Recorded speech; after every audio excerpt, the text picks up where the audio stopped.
Hello students, in the last class we have done the figure it out of measuring angles and one question was remaining, that is question number 9, which I am going to pick today. So let's start today's class with this question. It says measure all the three angles of the triangle shown in the figure 2.21.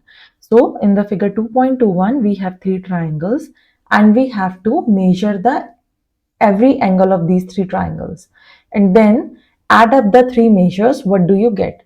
So let's pick it up one by one. We have three triangles here, A, B and C. So what we will do, we have to measure each angle, this angle, this angle and this angle. Okay, and similarly in the other figure also we have to measure these angles. First thing is we have to measure and then we have to add them. So let's pick the first part, the first triangle here. So what we will do, we will use a protractor. We will keep the vertex, we will keep the center of the protractor at the vertex, that is A, in line with this arm AB. And then we will measure the AC ray, that where it is falling, at which angle. So when we will do this, we will get the measure of this angle, which will come around 45 degrees. Okay. Again, I am repeating, we have to keep this is a protector. We have to keep the center of the protector at A. We have to overlap it. And this line, the black line, the lower black line in line with this AB. And then we have to say where in the protector, this is your protector, where in this protector the line AC falls. So we will get this angle measured as 45 degree. Okay, now coming to this angle, which is angle ABC, same thing, we have to keep the center of the protector at B now, and we in line with this ray BA. Okay, so what we have to do, center of protector here, and now this time this particular line, the lower line, it will overlap with BA, and then we will see where the BC ray is falling. So when we will do this, we will measure it, we will get the measure as 65 degrees. Once we do this, we are remaining with this angle. Same thing we have to do. We have to keep the center of the protector at C now, in line with this ray CA, and then we can measure where this another ray CB is falling. So when we will do this, we will see what is the angle here. So the angle, it will come around 70 degrees. So kids, when you will do it, you will find it, the angle will be 70 degree. Okay, so now for this A figure, I am writing the measurements as 70 degree, or let me rather do it in this way. Angle CAB is 45 degree. We have measured. Angle ACB is 70 degree. Angle ACB is 70 degrees. Angle ABC is 65 degrees. So kids, we know how we have measured. We have kept the center of the protector on the vertex and one line of the base of the protector overlapping with one of the rays, and we will get the angle of the second ray. We have these three angles. The next part of the question says, now add up the three measures. What do you get? So we have to add these three angles. So we have to add 45 degree with 70 degree with 65 degrees. Sorry, I have not written here 65. So when you will add this is 65 plus 45 will give you 110. 110 plus 70 will give you 180 degrees. Okay, so the sum of all three angles of the figure A is giving us 180 degrees. Same thing we are going to do for the figure B. Okay, let us measure this angle first. Same thing, we will keep the center of the protector at the vertex C and one ray CB overlapping with one side of the protector of the lower base, and we are going to measure the another ray. So when we will do this, kids, we will get the angle around 62 degrees. Okay, similar way for this particular angle CBA, we have to keep the protector here at the vertex in line with this ray CB, one end, and we will get the angle of this ray AB, that where this AB is falling. So this is again around 62 degrees. Okay. Now the third angle. Same thing. Keep the center of the protector at A in line with this ray AC, and then we can measure where the other ray is falling. This will be around 56 degree. Okay. So I'm writing the angle name with the measurements. Okay. So we have find out that angle ACB is 62 degrees. Angle CBA is also 62 degrees, and the last angle CAB is 56 degrees. Okay, so when we sum them up, 62 degree plus 62 degree plus 56 degree, this will give us again 180 degrees. Okay, so the sum is also 180 degrees coming here. Now coming to the last figure C, same thing we have to do. We have to measure these angles, and now we know for measuring this angle we have to keep the protector at the vertex C and one line in parallel with CB, and we will get where the other line is following, that is we'll get the angle. This will be around 95 degree. Okay, similar thing, keep the protector center at the vertex B in line with one of the arm, and we can see where the other arm is following. So this is around, I'm writing here, this is around 55 degrees. And the last one, keep the center of the protector here in line with this ray CA, and we will get where the other ray AB is falling, that is this angle. This will come around 30 degrees. Okay, so now what we have to do is, again I'm writing the name. Angle ACB is 95 degrees here. Angle CBA is 55 degrees here, and angle CAB is 30 degree. Okay, so these are the three angles. We have to sum them up. We have to do 95 plus 55 plus 30 degrees, and answer will again be 180 degrees. Okay, so kids, we have seen that in all the three different figures, although the angles were different in every figure, but the sum of angle is always 180 degrees in all the three figures. Okay, so the next is do the same for triangles B and C. We have done. Try it for other triangles as well, and then make a conjecture for what happens in general. So what we are seeing, what is happening is that the sum of all the angles in all the figure is coming to be 180 degree. Okay, so we will come back to why this happens in a later year. So we have further chapters where this is described why it happens. So just for a lesson, I'm just telling you that we have a mathematical theorem which states that the sum of all the angles of any triangle is always 180 degrees. Okay, although these angles can be different in every figure, but whenever we are going to sum them up, it will always come out to be 180 degrees, and we are going to see this in detail in our later chapters why this is happening.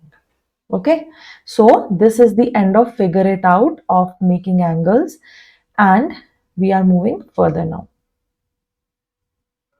So kids, this is one activity given to us where different angles have been measured using a protector, but it has been done in incorrect way. So in every figure we have to see that why, what is the problem, and why or where is the mistake, and what we have to do, how we have to measure these angles. Okay, so let's see one by one. I am labeling these as A, figure A, B, C, D, E and F. Okay, so we'll start with A. So we can very well see here that although the vertex is present at the center of the D, but it is not in line with the any of these two rays, any of these the any of these base of the protector. We know that whenever we have to measure any angle using a protector, the vertex should be at center, which is true here, which is correct. But the incorrect thing is the second thing, where one of the ray should overlap one of the base of the protector, either this line or this line. But it is not, but in this figure none of the ray is overlapping the baseline. So this is incorrect. Okay. This is the reason for A. Now coming to B, same thing, the vertex is mapping, but none of these two are mapping the baseline. This way, this is incorrect. So what is the correct way? This line should be in parallel to this line. This line should overlap this particular 0-degree line. Correct? Next. Next this one. This is totally incorrect because the point which is present at the center of the protector is not the vertex. Where is the vertex here? Vertex is here. Okay, because what is vertex? Vertex is the point where the two arms of the angle meet. One arm is this, second arm is this, and they are meeting at this point. But this point is not in line with center. So the vertex is not at center. So this is incorrect. Now the next one. Here also, if you can see, the vertex is here. Okay, but it should be here. The vertex should be here. I'm marking it with black line. Okay, the vertex should be here, but it is shown here. So it is not overlapping with the vertex is not overlapping with the center of the protector. So that way it will give us a incorrect measure of the angle. So this is also incorrect, the D part. Now coming to E part. Again, this is our vertex because this is the point where these two rays are mapping, but it is not at the center. It should be at the center point where the baseline, the center of the baseline, it is not here. It is much above than this. So this is also incorrect. And the last one is the vertex is at the center, one of the rays in parallel, and this is giving us a correct measure. Only this image is correct. This is giving us a correct picture of the angle. Okay, so this part we have completed, and next one we have is, I'll just correct, this is 2.9, figure it out. Okay, because the exercise names are not mentioned in the NCERT book, so I'm just writing here 2.9, figure it out. Okay, so let's pick up these questions now. Okay, yes. The first question is, where are the angles? So we are given 3 clocks here and we are asked where are the angles in the clock. The first part is the hands of a clock make different angles at different times. See, if you see hand of a clock, they always meet at a point, and I'm using this color. We can make this point as a vertex. Vertex and vertex. I'm labeling the vertex with O. And these two are the arms. Okay, I'm labeling this as A and B in the clock. Okay, so these two are the rays meeting at this point O. So, and they are always making an angle with each other. Whenever these rays rotate, or you can say whenever these points rotates, the angle changes. Okay, whenever your arms of the clock rotates, the angles is change. At 1 o'clock the angle is different, we can see at 2 o'clock the angle is different, at 4 o'clock the angle is different, and as the time changes in the clock, the position of these two arms will keep on changing. Okay, so the angle is also going to change. This is one thing. Now What we have to do is we have to identify here that what is the angle between these two arms at different point of times. Okay, how that can be done. So we have done in the earlier exercise that a full turn is of 360 degree. Okay, we have already done this, that we have a full turn. This is our half turn and this is our full turn. A full turn is of 360 degree and it's a circle. So similarly, we can map it with a clock also. A clock is also a circle. That means the full arm, the full clock, the full circle of the clock is also consisted of 360 degrees, right? So we have 360 degrees distributed in this clock. Okay, and we also know that in clocks we have 12 points. Okay, we have these hours at equal interval of each other. Okay, and we have these 12 hours here. So what we are going to do is we have to find out that what is the angle or what is the degree between these points. Okay, I will start with 1 o'clock first.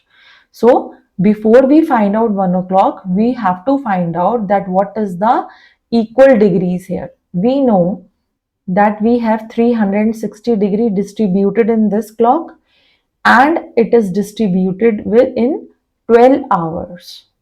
Okay, it is distributed here in 12 hours. So that means we have how many degree associated. These points, they are in at equal intervals with each other. So we can divide them and we can find out that 30 degree is the spacing or the angle between every point, because this whole 360 degree has 12 equal points, and if we divide this whole in with 12 the equal points, we will get the distance between every 2 points. Okay, this is simple basic mathematics, that we have a total sum, we have the total measure 360 and we have equal points and we have to see what is the distance between the 2 points. So we will divide them and we will get 30 degree. So between every 2 points there is a measure of 30 degrees in a clock. Okay, I hope this is clear. Now let us determine what will happen at 1 o'clock. So 1 o'clock we have this measure and this measure is of 30 degree. We just find it out, 30 degrees. And now we will go at 2 o'clock. So at 2 o'clock we will have this 30 plus this 30, because at 2 o'clock the arm will move, it will come to 2. So when it will come to 2, it will have this plus this, because the arm is at 2 and 12 position and it has 30 degrees in between them. So we can say this is 30 degree plus 30 degree, or you can also calculate it as 30 degree multiplied by 2 because of 2 spacings. So at 2 o'clock these two arms, they are at 60 degree with each other. Okay, similarly at 3 o'clock they will be at 60 plus 30 is 90. 4 o'clock they will be at 120. Okay, so plus 30 it will go on and we can find this. Now the first part is the hands of a clock make different angles at different times. We know now that how we have to calculate. At 1 o'clock, what is the angle between the hand is 30 degree. Why? So we have seen why, because of equal spacings between these 12 we can determine. Now what will be the angle at 2 o'clock? So angle at 2 o'clock is 60 degree. We just find it out. And at 4 o'clock, it is 120, and 5 o'clock it is 150. At 6 o'clock it will be 180. So kids, when it's 6 o'clock it will be 180. Our clock will look something like this. Just a rough clock I am making. This is 12, 6, 3 and 9. this and this. So when it happens, sorry, the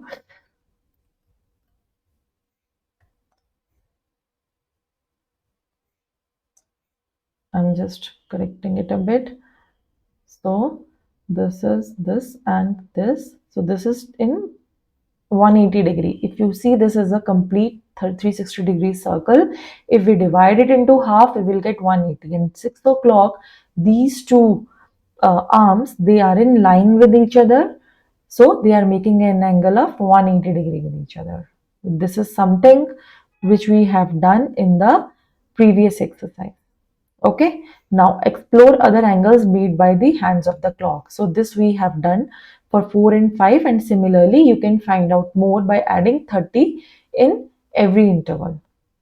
All right, so this is the first question where we have learned that how we can find out the angle between the two arms of the clock when it is moving, and we can find out it at the different time intervals. Next is the angle of the door. Second question is the angle of the door. Is it possible to express the amount by which a door is opened using an angle? What will be the vertex and what will be the arms? So kids, here we can see this is a wall and this is the door which is open. What we are asked to do is we have to find that where is the angle, where is the vertex, and where are the arms of this opened door. So now this door is open. What we can do is I can mark one line here and one here. Okay, this being the vertex. I hope this is visible. One arm is with the wall, another arm is with the opened door, and this is the angle. Where the point where these two are meeting is this one, O. I'm marking it as O. This is the with wall and this is the door. This is the open door, this is the angle. So I can write here OA and OB are arms of the angle. O is the vertex. O is the vertex and angle name is AOB. Angle name is AOB. So just in case if we are asked to measure it using a protector, what we have to do is we have to keep our protector here. The center of the protector at the base, it will overlap the vertex V and one arm will overlap at OA. We can find out at what angle OB is there. So as if we can roughly see, it will come somewhere around 120 to 140 degrees, somewhere in between that. Okay, but we can always measure it. So now we know where is the angle, where are the arms and where is the vertex. So now this is done and let us move to the next question. Next question is, Vidya is enjoying her time on the swing. She notices the greater the angle which she starts the swinging, the greater is the speed. So if she start at the greater angle, the speed also increases. But where is the angle? Are you able to see the angle? So kids, if you see here, this is one line, this is the another line. This is our angle. Okay, one line here, one line here. The swing make one arm of the angle, the tree make the another arm of the angle, and this is the angle. And I am just marking this one as O, A and B. So I can write O is the vertex, O is the vertex where the rope of the swing, where the rope of the swing and tree is meeting. Okay, this is the vertex. And what are the arms? OA and OB are arms. Okay, so I hope this is clear to you. Next we have here is a toy with slanting slabs. So this is the toy, and there are the slanting slab. This one, this one, this one, and this one. We have four slanting slabs here. The greater, here is a toy with slanting slabs attached to its sides. It is attached to these two sides. The greater the angles or slopes of the slabs, the faster the ball roll. So the greater is the angle, the faster it goes. Can angle be used to describe the slope of the slabs? Where are the arms of each angle? Which arm is visible and which is not? Okay. So kids, let's see here. If you see this toy, I am taking black color is good. Okay. So the first angle is this one. This is the first arm. I'm marking it as A. This is the vertex O and this is the B. Okay. This is your first angle, angle AOB. OA is one arm and OB is another arm. Now, when we come here, we have one ray here, but we don't have the another ray. So we can imagine that there is one ray which is in parallel to this. Okay, somewhere here. So one angle is here. This is in parallel to this. I can mark it as P, Q, and R. This one and this one. All right. Now the third one here.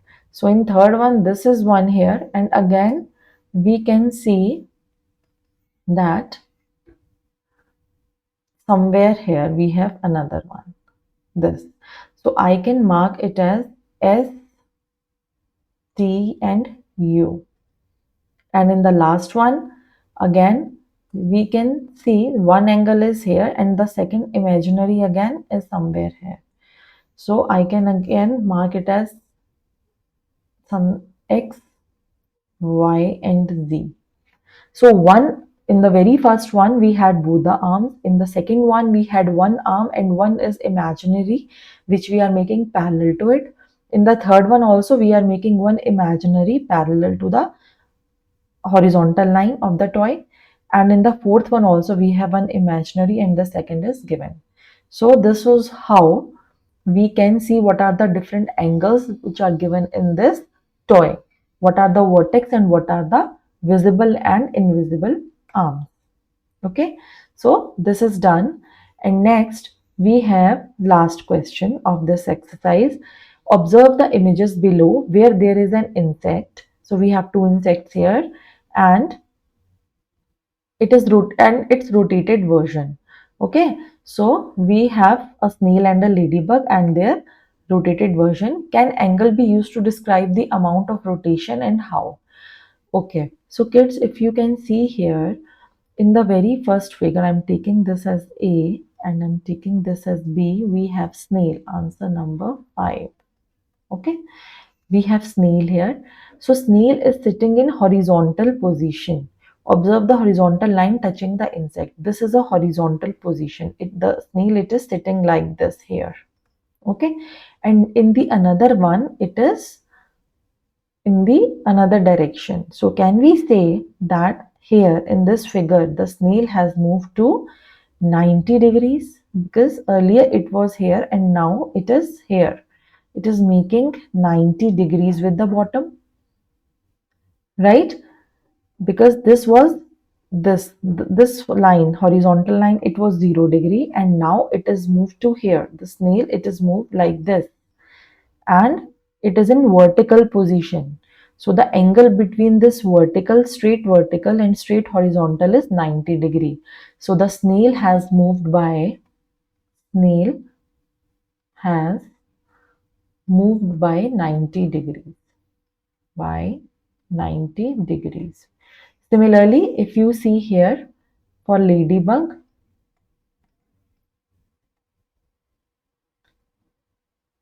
also we can see the one was the horizontal line which was at 0 degree, and again the ladybug after 0 degree, after this 0 degree, it is moving to this angle. Again it is moving vertically and this is making 90 degrees. This is also making 90 degree. So ladybug has also moved by 90 degrees. Both the insects, they are moved by 90 degrees. So kids, in this figure it out exercise, we have seen how to determine the angles in our usual life things. What are the arm and what are the vertex of these angles. Okay. And in 2.10 next, we have that we have to learn that how we can draw different angles using a protractor. So it says Vidya wants to draw a 30-degree angle and name it TIN using a protractor. So let us see how she is going to do it. So this is given us a hint that how she is going to do, but let us start. We have to draw a 30-degree angle and have to name it TIN. So kids, if you see this angle name, it says it all. TIN means we have the vertex at I because it is present in the center. Okay, let me write it as this. So I is the vertex because we know that in the angle name the vertex is always at the center. So I is the vertex, and what will be the arms? Arms will be IT and IN. Okay, IT and IN are the arms. So if we have to draw it using a protractor, what we have to do, first of all, we have to mark a point, that is I. And then you have to make a straight line here, and you can call this straight line as IT. Now, with this as a base, TIN. Okay, sorry, let's mark it as T. It is given as TIN, so we will mark this point as N. Now we will take a protractor. We will keep the center of the protractor here and the base of the line, the base of the protractor in line with this IN, and we are going to see where 30-degree comes in the protractor. It will come somewhere near here. Okay, when you will see with the protractor, it will come somewhere near here. So we can mark that point above with 30-degree, and then we can join this I. This will become ITIN, and this angle will be 30 degrees. So this is how you have to make the angle using a protractor. I'm repeating again. Mark the vertex first, make one line IN, and then keep the center of the protractor at I and one arm overlap with N, this side IN, and we can measure that where the another arm is coming, where 30 degrees coming. So after 30 degree, we are marking a point T here, and then we can join this to the vertex. This is our IT. So we have got this angle TIN as 30 degree. Okay, so this is all about the angles. We have the figure it out of 2.10 also, kids, but that we are going to pick in the next class. I want you to revise this exercise, just see how we are making and measuring the angles, and we will do the next part in the next class. So I will see you all in the next class now.